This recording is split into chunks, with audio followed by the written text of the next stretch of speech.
1 month into the season, little pit stop. We got some stats to know. Our producer Ben here kicking us off. Quarter of the way. Quarter of the way. Quarter of the way ish. I'm born in '88, so I still see the schedule as 16 games. You know what I'm saying? I'd be a whole other guy if I was born in '88. The 17th game is new. It's still new to me. I'm 1990. I'm with you. We watched football with commercials. Yeah, exactly. And now we don't. Wow, that's correct. Well, I never thought about it like that. A little bit of patience. It's true. Kind of got to earn a drive. You feel like you earned points with that team. You're right. You sat through some brutal. We had brutal San Diego local commercials. All right, stats to know. Yeah, as a '94 baby, I agree. The 17 game schedule is kind of weird. Yeah. All right.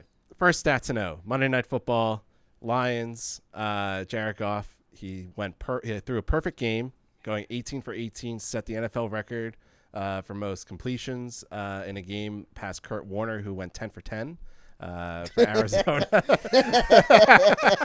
That was during commercials. 10 for 10. Yeah, so that was the previous record. So is Jared Goff an elite quarterback? No, because elite for me is a very specific top upper echelon cream of the crop word. Is Coleridge in that club? No. Okay, all right, I appreciate that. I'm talking about elite elite. Patrick Mahomes, Lamar Jackson. So Lamar and Allen are Josh Allen. There might be three. Maybe Burrow. Maybe Burrow. Right. Yeah. Like that's like when I hear elite, that's what I'm talking about. He's very good, but there's a lot of different ways throughout the years that it's shown that you can attack him. Yeah. If you put him under pressure, he's in trouble. If you put him outside, he has a hard time. So like those aren't elite guys. Elite guys are the guys that can get it done no matter what. So no, he's not elite, but he is damn good right now. 16.2 yards per attempt for that 18 for 18. Those were not checkdowns. Yeah. He was stretching the field. It's a great point though, because with the Ben Johnson offense and two true running backs. Oh my gosh. Those Gibbs and Montgomery had 3 tugs on the ground. Thunder and he lightning. Goes 18 for 18. Thunder and lightning for real. When they're clicking like that, they're not going to be stopped at any point indoors. They're that good. I guess to put a button on it, he's the best. Is it disrespectful to call him a fantastic system quarterback? No. Because I feel like you give me a system like Ben Johnson's system, I will run this with a top 5 offensive line with my eyes closed, and that's what 18 for 18 does. Yeah, he's similar to Tua. They're both fantastic on time. If they're off time, it is big trouble. And the other 3 guys that are elite are elite on time, and then when they have to go off track and they're not on time and they're out of reads, they still can make things happen. That's why they're elite, and that's why the rest of the guys are not. Kirk Cousins, Jared Goff, Tua. If they're going through progressions and they're tapped out, it's a sack or it's trouble. So that's why the other guys are elite. Timing is everything when Harry met Sally. Second one for us. We're going to wide receiver land. Down 305 here. So you mentioned Tua, who obviously is not playing right now, and that's impacting Tyreek Hill pretty significantly. Third straight game he had without going over 50 yards receiving. Can Tyreek bounce back without Tua? Or is this a wash season for him? It's washed. I'm very disappointed though in Tyreek. It's the same thing that we said last week washed. with Devontae though. It's washed. You're a leader on the team with no Tua on the field, with McDaniels still getting his legs. It's not a head coach of 20 years. You're watching that. I'm sitting there thinking back to like a Parcells Keyshawn Johnson moment. Like, you got to get your leaders locked in there. If he's chirping on national TV like that, not only are you breaking Wedding Crashers rule number 6, drawing attention to yourself in a negative way, you're literally the leader on the team. And look at to your credit, now where's Devontae? On the trading block. Not that Tyreek's going to go on the trading block. This is a dude only 5 games below 50 yards as a Dolphin. And 3 of them are in the last couple weeks here. What did Giselle say? What did she say? Tom can't throw the ball and catch it. You know what I'm saying? But do you remember? Dude, he can't do anything without a guy not getting him the ball. Here's my problem, and though. They tried to get him the ball rushing, and when the defense is all keyed in on in other words, when Miami's not able to throw, right? Tennessee is just filling up the box. Achane can't do anything. Hill couldn't do anything. They couldn't do anything running the rock. And the quarterbacks they have in Skyler, who's now hurt, and then Snoop Huntley. Here's my pushback, though. He does a soundbite pregame with the ESPN mic saying we got a pro, and Huntley does up. I think he's a Pro Bowler randomly.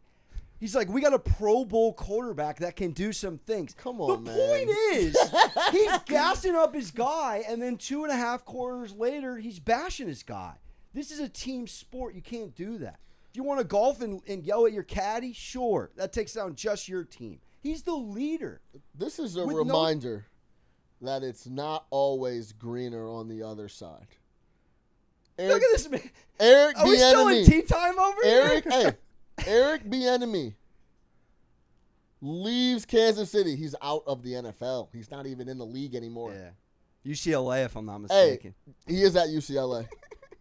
Hill, one Super Bowl. He has one Super Bowl. He could have 3 and potentially be building on one of the best wide receiver careers of all time. He leaves to go get the bag. Hey, your decision. But this is a tell sign that, man, when you're in a really good situation, it might be worth giving up a few extra dollars to stay with a guy like Patrick Mahomes. Andy Reid will not retire until Patrick Mahomes is done. No reason for him to. All right. We got one more for us. Yeah, one more. Speaking of which. Real quick, speaking of the Chiefs, perfect to start the year, 4-0, but their points per game has gone down every single game. 27 points week 1, 26 points, 22 points. Last week against your Chargers, Alex, 17 points.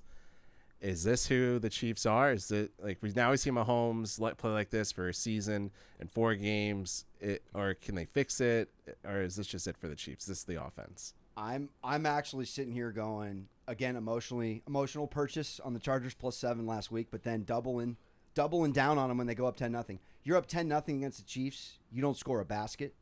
To me, they're now literally dipped on them at 10-0? I don't want to talk about it. They literally are they're mentally beating teams. Or if this is a boxing match, they are beating you. They're waiting for you to run out of gas.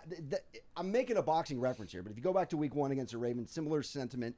You go on a couple of these wins here, they're going to have to kind of play chess and kind of let the game play out. If you got Mahomes with 6 TDs and 5 interceptions, and the podcast dad that's fed with no kids with 158 yards here, that's a problem, dude.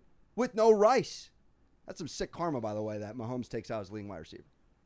Listen, we talked about this last week. That's why I was on the under in Chiefs-Chargers. Sharp play. I don't know where any points are going to come from. For a team that didn't have any weapons coming in, to now lose Pacheco, who was probably an underrated guy offensively that people weren't giving enough credit for how very underrated. The offense was going.